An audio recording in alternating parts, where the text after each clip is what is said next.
Run. Don't look back. That's what the sheriff told her. His voice was low, steady, even with the fire lighting up behind them. The crowd wasn't just angry. They were hungry. Hungry for someone to blame, someone to burn. Behind their shouting was the sound of boots on dirt, guns being loaded, and matches being struck. The wind carried the heat, but it couldn't carry away the fear. And still, the sheriff stood there, unmoved between her and the mob. Dry Hollow wasn't much of a town, just a crooked line of buildings leaning into the wind, trying not to fall. The saloon, the church, the general store, all faded and tired like the people who walked between them. Dust hung in the air like old memories, thick and dry, getting in your throat whether you were talking or just breathing. It hadn't rained in weeks, but the sky still rumbled every now and then like it was thinking about it. Horses stood restless, tails twitching, as if they too could feel something was coming. It was late afternoon, the kind of time where the sun loses its anger but still burns your skin. Shadows were long, stretching like fingers across the dirt roads. A storm had been dancing on the horizon for days now, but it never stepped closer. Just lightning in the distance, teasing, daring the town to look up. The wind carried the smell of fire, fresh, not from the blacksmith's forge, the kind that speaks of something alive being burned. Children stayed inside. Windows were shuttered. Men gathered in tight groups, whispering louder than they meant to. The town was small enough that everyone knew something was going to happen, but big enough for everyone to pretend they didn't want to be part of it. Only one person stood alone, boots planted firm outside the sheriff's office. He wasn't watching the road. He was listening to the silence before it broke. Sheriff Eli Cutter wasn't born with a badge on his chest. He'd earned it the hard way by surviving long enough in a world that didn't care if he did. He came to Dry Hollow 15 years ago with nothing but a tired horse, a scar across his jaw, and eyes that had seen too much. People didn't ask where he came from, and he didn't offer. That was part of the silent agreement in places like this. Don't dig too deep, and you won't have to bury anything. He wasn't a loud man, didn't drink much, didn't smile often, but when he spoke, people listened, not out of fear, but out of something like respect. He'd stopped 3 shootouts in the past 2 years without ever drawing his gun. Just his voice, calm and cold like river stone. Folks said he was fair, but not soft. Said he could smell a lie before it left her lips. And maybe they were right. Eli had no wife, no kids, no family anyone knew of. But he had a dog named Boone that followed him everywhere, in a room above the jailhouse with a single window facing west. Every night, he sat there in that window and watched the sun fall over the ridge, like he was waiting for someone who never came. He didn't look for trouble, but he didn't look away from it either. And on that evening, when they brought the girl in chains through the town square, he saw something in her face, something worn, wild, and familiar. It wasn't justice the crowd wanted. It was a show, and Eli Cutter had seen enough of those to last a lifetime.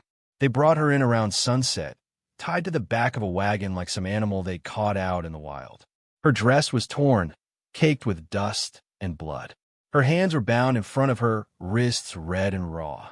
She looked no older than 20, maybe less, but her eyes held something far older, something broken and bitter, like she'd seen the end of the world and survived it. The crowd followed behind, shouting names, witch, liar, murder. No one called her by anything human. No one even asked who she was. They said she'd cursed the preacher's wife, that the woman screamed for 3 days before going quiet. They said she spoke to animals and lit fires with no match. But what they said didn't matter to Eli Cutter. He didn't see a monster. He saw fear, not in the town's eyes, but in hers. The girl didn't cry. She didn't beg.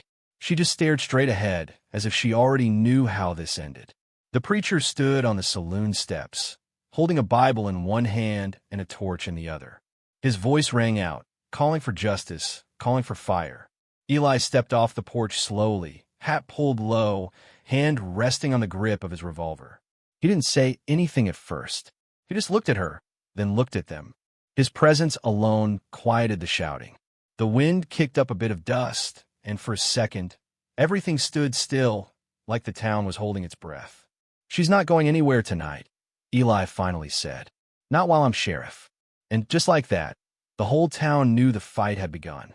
The jail cell was cold, just 4 stone walls and a steel door that groaned when it closed. Eli didn't ask her name. He didn't ask what she did or didn't do. He just brought her a clean blanket, a tin cup of water, and a plate of cornbread he warmed over the stove. She sat in the far corner, back to the wall, arms still wrapped tight around her knees. She didn't thank him, didn't touch the food, but her eyes followed him closely, not out of fear, more like confusion, like she didn't understand why someone wasn't hurting her. Eli sat across from the bars, not saying much, just sipping his coffee and glancing out the window from time to time. The dog, Boone, came and laid near the door of her cell. After a while, she reached through the bars and gently touched the dog's head. Boone didn't flinch. That was the first real moment between them. No words, no questions, just a girl with shaking hands and a man too tired to pretend he didn't care. Later that night, when the town was quiet again and the moon sat heavy in the sky, she finally spoke. "You gonna kill me in the morning?" Eli didn't look at her when he answered. "Not if I can help it." That was enough for her. She leaned her head against the wall and closed her eyes for the first time in days. By morning, the whispers had turned into warnings. Mrs. Lyle, who ran the boarding house, refused to bring Eli his usual breakfast, said she wouldn't serve a man who harbored devils. The blacksmith wouldn't meet his eyes. Even the bartender, who owed Eli more favors than he could count, kept his doors shut tight. Folks didn't say it out loud, but their eyes did. They wanted him gone, or at least the girl in the cell. The preacher called a town meeting in the church, and nearly every seat was filled. He stood at the front, voice booming like thunder.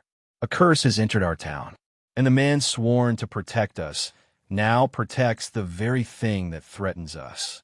His words stoked fear like dry brush. He painted Eli not as sheriff, but as a traitor blinded by a woman turned against his own people. They passed around a letter, signed by shopkeepers, ranch hands, even mothers. It said she had to be handed over or the town would do it themselves. Eli read the letter in silence when it was slid under his door. He folded it once, then again, and placed it in the fire. He didn't need to read the names. He already knew most of them, knew who they were, knew what fear did to decent folks. That evening, Boone sat outside the jailhouse, ears up, growling at every boot step on the street. Eli didn't sleep. He just sat at the window with his rifle across his knees, watching the flames of the torches as they danced farther down the road, closer to his door. They came just after dark.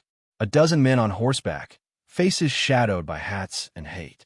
Their torches lit the street in flickers of orange and gold, making the town look like it was already on fire. Leading them was Caleb Dunn, once a friend of Eli's, now something colder. He was a rancher with more land than sense and a temper sharp as barbed wire. His daughter had died last spring, and though no one could say why, folks had whispered the girl in the jail had something to do with it. Truth didn't matter much after that. Caleb dismounted slowly, spitting in the dirt like he was claiming it. "You know why we're here, Cutter," he called out, loud enough for every shuttered window to hear. "We ain't gonna ask again." Eli stood in the doorway of the jailhouse, rifle in one hand, his voice steady. "You're not taking her." "She's not yours to protect," Caleb shot back. "She's not yours to burn," Eli answered. The men behind Caleb shifted in their saddles. Some looked unsure, others looked ready to kill. The street was silent except for the creak of leather and the crackle of fire. The girl inside the jail didn't make a sound. "You really gonna stand alone against all of us?" Caleb asked, stepping closer. His eyes were wild now, grief mixing with anger. Eli raised his rifle just slightly. "I've stood alone before."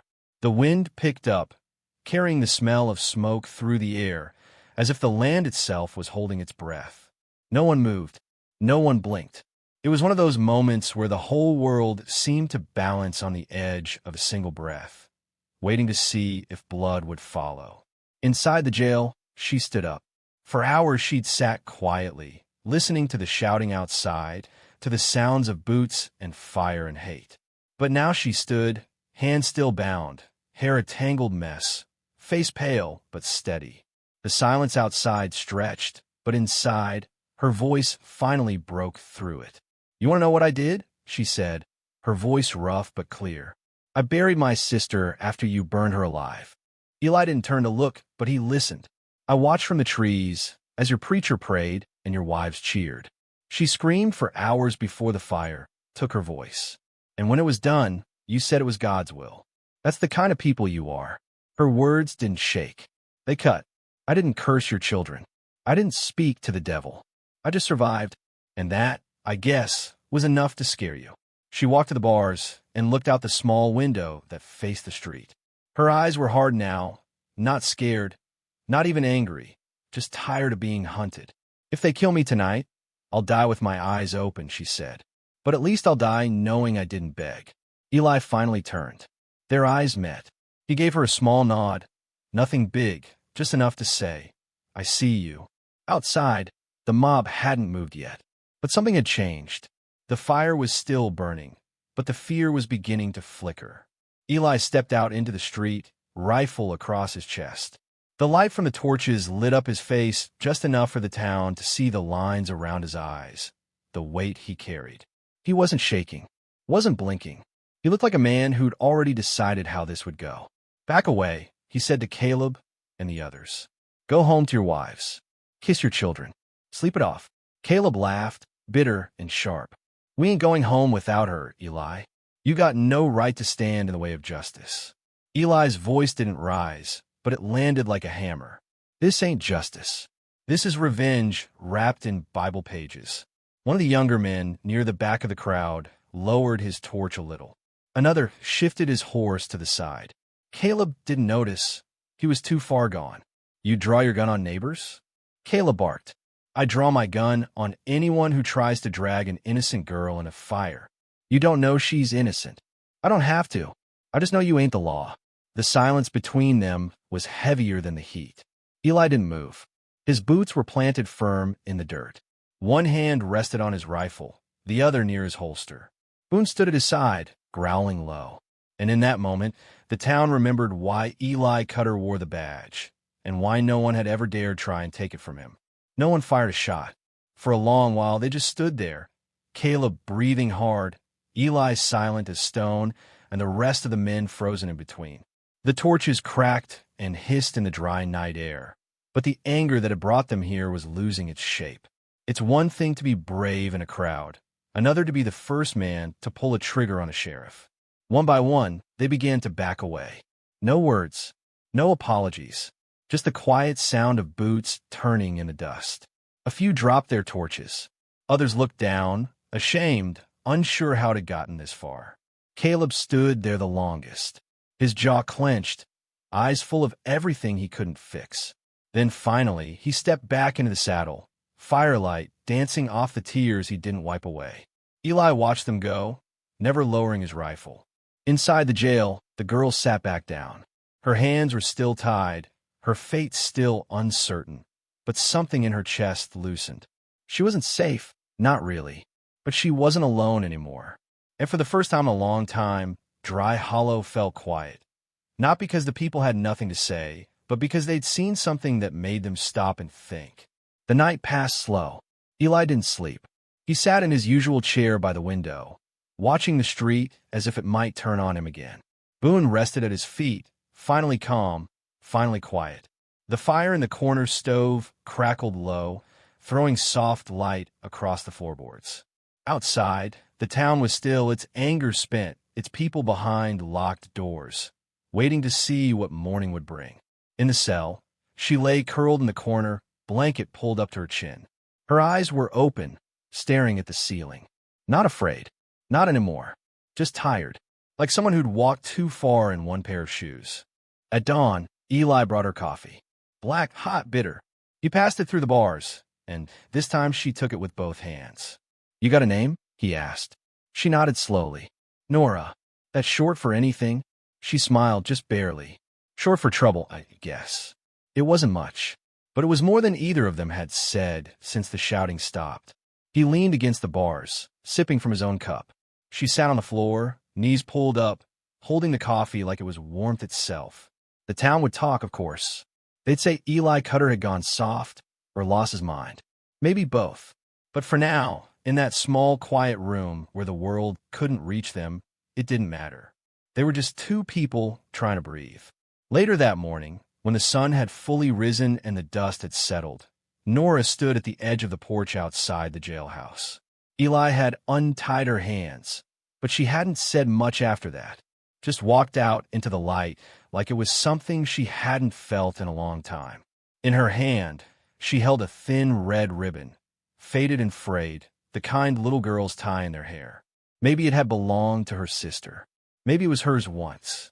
Either way, it carried something that words couldn't. She looked down at it for a while, then held it up to the wind. For a moment, it danced in her fingers like it didn't want to go. Then she let it slip. The ribbon floated up, caught by a breeze that carried it high above the rooftops, out over the edge of town, until it disappeared into the morning sky. Eli didn't ask what it meant. He didn't need to. Some things don't need to be spoken to be understood. Justice doesn't always wear a badge. Sometimes it stands in the middle of a dirt road with tired eyes and a heart that's been broken too many times. Sometimes it's just one person saying no when everyone else is ready to say yes, to hate, to fear, to cruelty. Eli Cutter wasn't a hero, not in the way the town used to tell stories. He was just a man who didn't look away when it would have been easier. A man who stood still when the world begged him to move. And maybe that's what justice really is, choosing not to run, even when your legs are shaking. Choosing to see someone as human when no one else will. Because sometimes the bravest thing you can do is stand between the fire and someone who can't, and not let the fire win.